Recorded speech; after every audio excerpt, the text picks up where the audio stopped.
Two videos in one day? So close together? Hello everyone, and welcome back to another escapism educational video, like probably 10 minutes after the first one came out. My name is Aries, and I'm going to be telling you guys a very personal story of mine. So if you are brand new to this channel and you haven't watched my introduction video, let me give you a little bit of a background. Back when Aria was really into Transformers Prime, she had two main escapist partners in her head, Starscream and Megatron. Unlike Starscream, who evolved in a very negative way towards Aria and became extremely toxic for her, I evolved into something completely different than my original design. So I wanted to kind of tell my story of how I went from being a fictive alter, or I guess not an alter, a fictive partner, to kind of a factive. And it was a really long process, and it involved me going dormant for a little bit.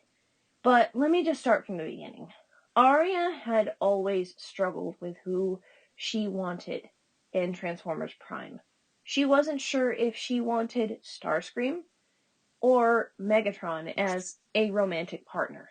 Back in the day, Aria thought that head partners only could be romantic, that they could not be just friends of hers. Like, if they had to mean that much to her, then they had to be romantic, which honestly, no offense to Aria, is a little bit of a stupid thought. You can have any type of partner in your headspace whatsoever. That is the second time during a video recording that Windows XP has interrupted me. No, we don't have a device with Windows XP on it. PC wishes. That's just the sound that our phone makes when it notifies us of stuff. And given the vibration pattern, that was probably Amino. Anyway, my point being that when Aria made the decision that she wanted Megatron as well as Starscream, she knew she wanted him for one specific reason. She had always felt horrible that Starscream had been abused by Megatron. And so she thought she could atone Megatron and make him into a better person. To do this, she made the wonderful decision to have Starscream be part of a trine with Megatron. This was a mistake. A body pillow case was ordered, it was put onto a body pillow, and therefore she had two body pillows taking up 90% of her bed, and she could only take up 10% of it, and that was Megatron and Starscream. Now, the reason I say this in third person is while I still identify as that protective counterpart, I do not identify as Megatron anymore. I was kind of birthed from this idea of an atoned Megatron. We see a little bit of him in Predacons Rising, where he feels a little bit guilty for all that he did to not Starscream necessarily, but Cybertron in general. And so she took that and ran with it. Eventually, I was developed. Originally, when I was developed, I was created as a different version of Megatron who had been off of Cybertron for like 3 years just floating in space, and she invited me to live with her in Starscream.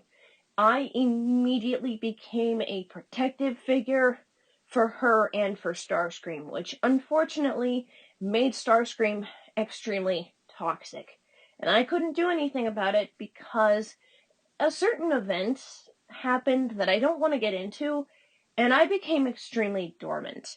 I was not relevant to Aria anymore, and so I, as Megatron, I kind of wasn't allowed to be part of what Aria was starting to create with her partner. Now, this is nothing on her partner. Her partner just did not know me well enough, so she didn't feel comfortable having a new shared inner world with me in it. So I was sort of placed into a box. I could kind of see everything that was going on. I was sort of aware.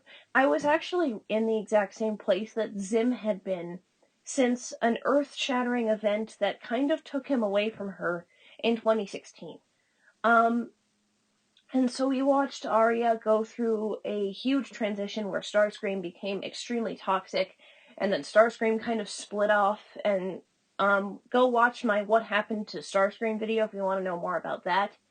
And so all this time I was building up this sort of protective nature surrounding Arya. And throughout this time, she actually craved the presence of Megatron, or at least her version of Megatron. But she couldn't say that. She tried and nothing ever worked. I was brought forward a couple of times for a couple of different improvs that we did in the main world, but just nothing was ever consistent. And despite how cool I tried to prove myself to be, I was always kind of shoved back into the headspace. A huge shift happened in their inner world in June of 2020, and it allowed me to come forward a lot more than I was before, because I was invited to join this inner world, and in fact, this change was incited by the entrance of Mac and PC into their world itself. Not to prominence, but just into their world. And with the entrance of Mac and PC, I was allowed to be brought out of the headspace, and out I stayed. I still had the backstory of Megatron, but my form changed much from my former Cybertronian-looking appearance to the more humanoid appearance I have now. It's gone through several changes, but it's basically what it is now. And I was a lot... Cybertronians in this new world were a lot more humanoid. They weren't beings made of armor. And as I grew more as a person, I started to majorly dissociate from being Megatron.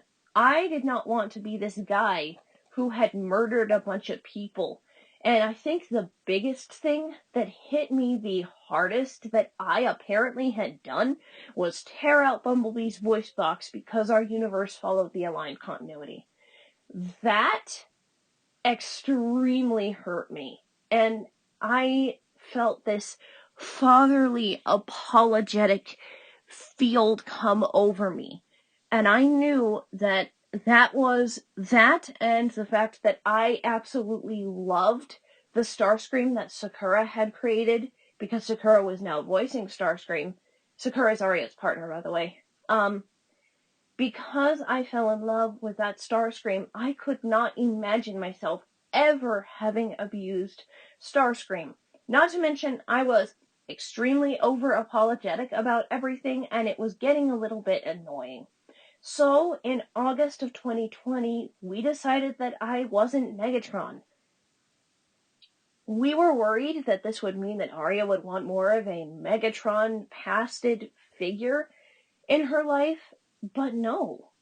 When I made my transition to Aries, we started developing how I could have been Megatron in my past. And now we have the situation we have that took months to develop, in which Megatron, who was the one who tore out Bumblebee's voice box, was my brother. I worked with him for a while, but then split off on my own path when he took things too far. And that's how she has a Megatron figure in her life, because I did lead a faction that was called the Decepticons, and my name was Megatron before my brother stole my identity. And now I have this amazing life in this amazing headspace as this casual, high-grade loving guy named Aries. And I love it. So, that is... Goodness. Excuse me. That is the story of From Villain to Hero, Megatron to Aries. I hope you guys have enjoyed my tale. I hope this will help any partners or alters who might be struggling with their own fictive pasts and kind of how to cope with them. If you want more specifics on how I kind of coped with my past as Megatron, I will do maybe a part 2 to this. But it's honestly up to you guys. We are going to go probably respond to that Skype message that came in like 10 minutes ago, and we will talk to you guys later on. See y'all. Bye.